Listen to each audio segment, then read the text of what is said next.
کئی بار زندگی میں ویسا نہیں ہوتا جیسا ہم چاہتے ہیں۔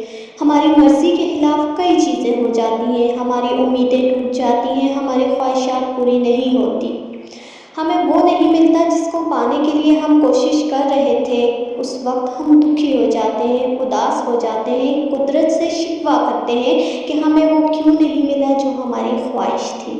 لیکن وقت گزرنے کے ساتھ ساتھ ہمیں یہ احساس ہونے لگتا ہے کہ جس بات کو ہم اس وقت صحیح سمجھ رہے تھے یا جو ہمیں صحیح لگ رہی تھی، جس بات کو لے کر ہم دکھی تھے، اس کے نہ ہونے میں ہی ہمارا فائدہ تھا اور اس کا نہ ہونا ہی ہمارے لیے بہتر تھا۔ آج اس کے نہ ہونے پر ہی ہم اپنے رب کی شکر گزار ہیں۔ جیسے وہ کہتے ہیں نا کہ جو ہوا اچھا ہی ہوا، جو ہو رہا ہے اچھا ہو رہا ہے، اچھے کے لیے ہو رہا ہے، اور جو ہوگا وہ بھی اچھا ہی ہوگا۔ اسی طرح ایک چھوٹی سی سٹوری ایڈ کروں گی۔ کسی بادشاہ کا پھلوں کا درخت تھا، اس میں ہر طرح کے پھل تھے۔ ایک کسان اور اس کی فیملی اس باغ کی دیکھ بھال کیا کرتے تھے۔ کسان ہر روز شام کو باغ سے پکے ہوئے میٹھے پھل اتار کر بادشاہ کی خدمت میں پیش کر دیتا تھا۔ ایسے ہی ایک دن کسان بادشاہ کے لیے پھل توڑنے باغ میں آیا۔ باغ میں بے شمار پھل لگے تھے اور طرح طرح کے۔ اسی طرح سب انگور، ناریل، امرود، سبھی پھل پکے ہوئے اور میٹھے تھے۔ اسی کے ساتھ ساتھ کسان سوچتا رہا کہ آج کیا لے کر جاؤں۔ کبھی کسی پھل پر اس کی نظر جاتی اور کبھی کسی پھل پر۔ آخر اس نے خوبصورت اور میٹھے انگور اتارے اور ٹوکری میں ڈال کر محل کی طرف روانہ ہو گیا۔ راستے میں بھی اسے طرح طرح کے خیال آ رہے تھے کہ وہ صرف انگور ہی لے کر جا رہا ہے۔ اگر تھوڑے سیب امرود ڈال لیتا، ناریل بھی لے لیتا تو بادشاہ اس پر زیادہ خوش ہوتا۔ ایسی ہی طرح طرح کی سوچیں کسان کے دماغ میں آ رہی تھی اور یہی سوچتے سوچتے کسان محل تک پہنچ گیا۔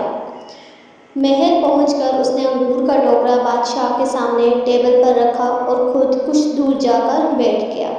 بادشاہ جو کہ اپنے ہی خیالوں میں کھویا ہوا تھا، شاید وہ ریاست کے کسی معاملے کے بارے میں سوچ رہا تھا یا کسی وجہ سے پریشان تھا، اپنے ہی خیالوں میں گم وہ بے خیالی میں انگور کا ایک دانہ اٹھا کر کھاتا رہا اور ایک انگور کھینچ کر کسان کے ماتھے پر نشانہ لگا کر مارتا رہا۔ بادشاہ کا پھینکا ہوا انگور جب کسان کو لگتا تو کسان آسمان کی طرف سر اٹھا کر کہتا، اللہ تیرا شکر ہے، تو بڑا ہی مہربان ہے۔ ایسا کئی بار ہوا، جب بھی بادشاہ انگور کسان کو مارتا تو کسان یہی الفاظ کہتا کہ یا اللہ تیرا شکر ہے، تو بڑا ہی مہربان ہے۔ تھوڑی دیر کے بعد بادشاہ اپنے خیالوں سے باہر آیا۔ خیالوں سے باہر آتے ہی بادشاہ کو یہ خیال آیا تو اس نے فوراً سے اپنا ہاتھ روک لیا۔ پھر اسے کسان کے الفاظ بھی یاد آئے اور وہ ان الفاظ پر بڑا حیران تھا کہ میں تو بار بار کسان کو مار رہا تھا اور کسان جواب میں کہہ رہا تھا، اللہ تیرا شکر ادا کرتا ہوں، تو بڑا ہی مہربان ہے۔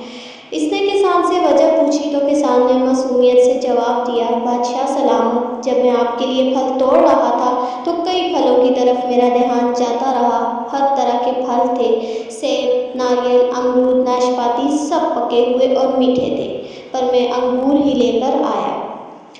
اب میں خدا پاک کا شکر ادا کر رہا ہوں کہ اس نے میرے خیال یا میرے ذہن میں صرف یہ بات ڈالی کہ میں انگور لے کر جاؤں۔ آپ خود سوچئے، اگر میں انگور، سیب یا ناریل لے آتا تو آپ بے دہانی میں وہ پھل اٹھا کر مجھے مارتے تو میرا کیا حال ہوتا۔